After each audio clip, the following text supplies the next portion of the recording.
সবাইকে খাবার তুলে দিই, সবাই বসে আছে, দেরি হয়ে যাচ্ছে আর বেলাও অনেক হয়ে গেছে। তোমরাও নিতে বাড়িতে খাওয়া দাওয়া করছো।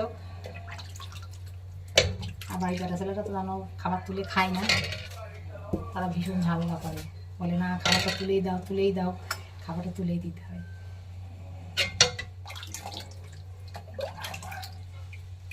ব্যাস, আর সামনে দেখছি আলু সিদ্ধ লঙ্কা রয়েছে, এখন মাখাতে পারিনি, মাংসটা তুলে দিই এর সাথে।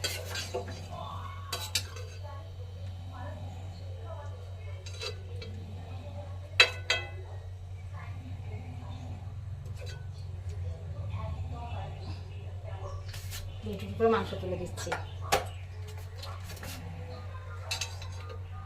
আর সবার থালে দিচ্ছি 2 টুকরো করে তুলে দিয়েছো, আর মাঝিয়ে এটাই খাবার।